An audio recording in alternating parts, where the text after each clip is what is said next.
Hey everybody. First off, I want to apologize to say I'm sorry if my video is a little shaky.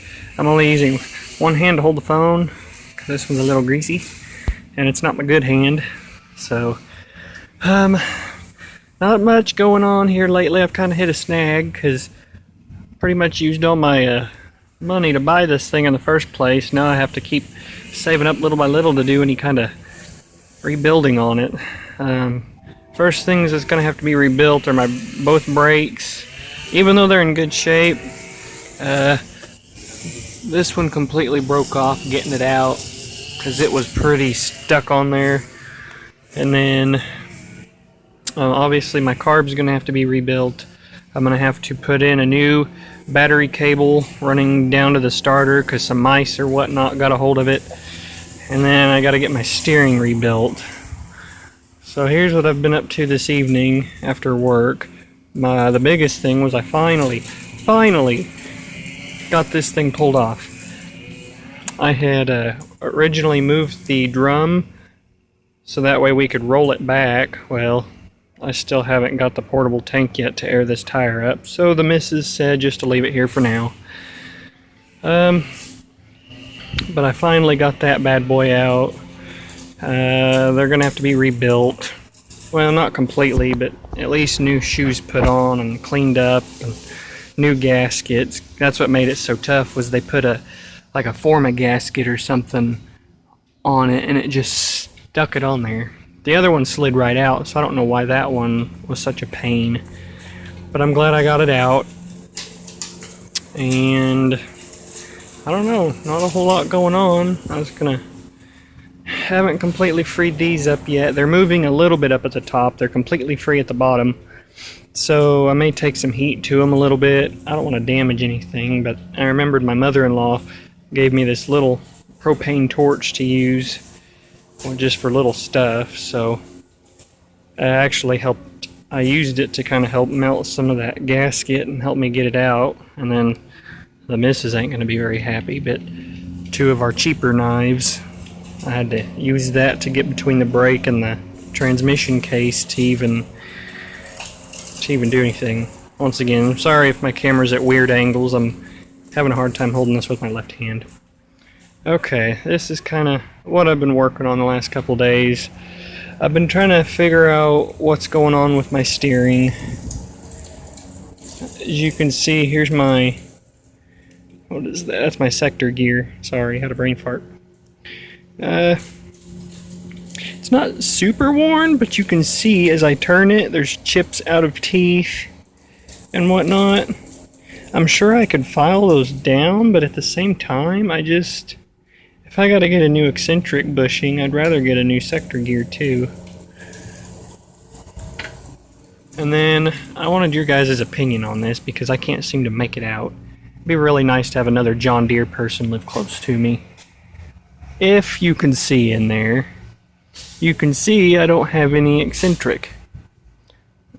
You can kind of see just over there to the top, it'd be the bottom right corner, where the little lock screw normally goes, that's even gone.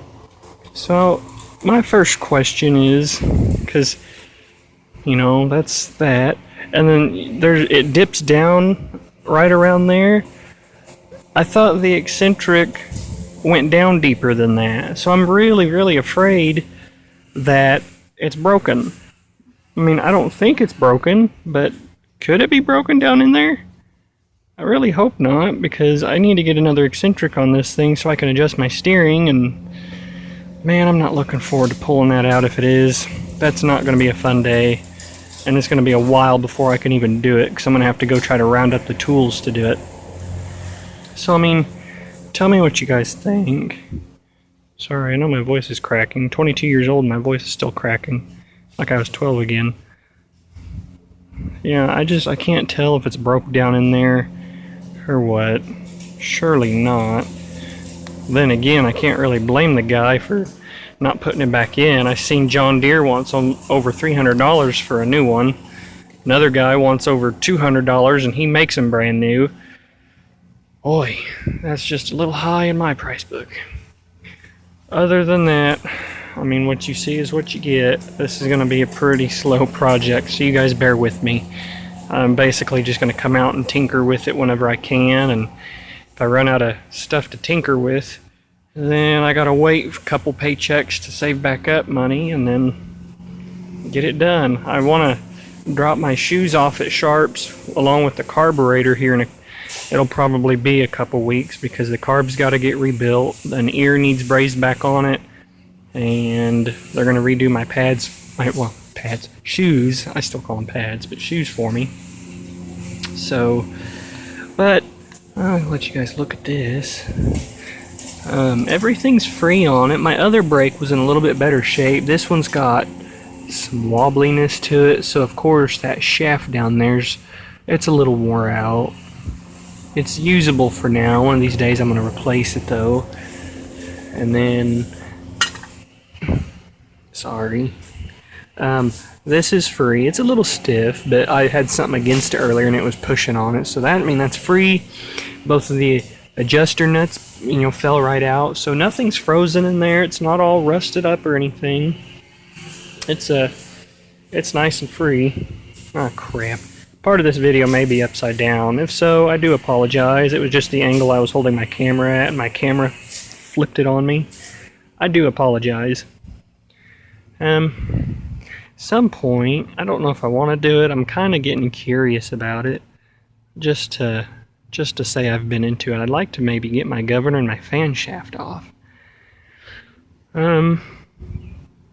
I don't know. I've been watching some videos on it, and it doesn't seem like it's that hard of a thing to do, to yank them off, inspect those gears, yada yada yada. So I may end up doing that sometime, though. I mean, it's not... Yeah, it's got some play.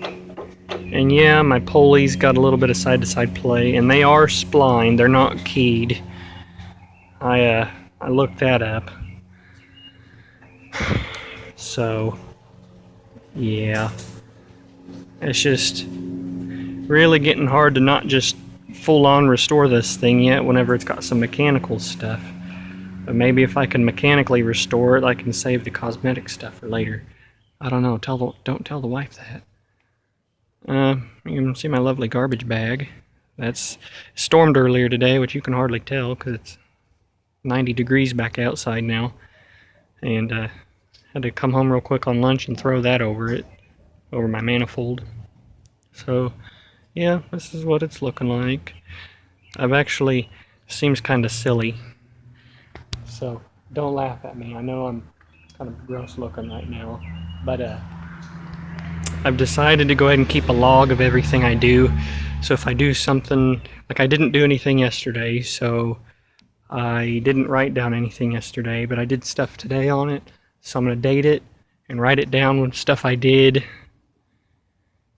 And it seems kind of silly, but I really want to keep this tractor because I know it's only a John Deere B, but for some reason down here in southwest Missouri you cannot find these old 2-cylinders for nothing. I don't know why. I know a B's nothing special, but I'm going to keep a hold of it, and I'd like to pass it on. And I've always wanted something where the owner kept the logs on it and you had a history with it.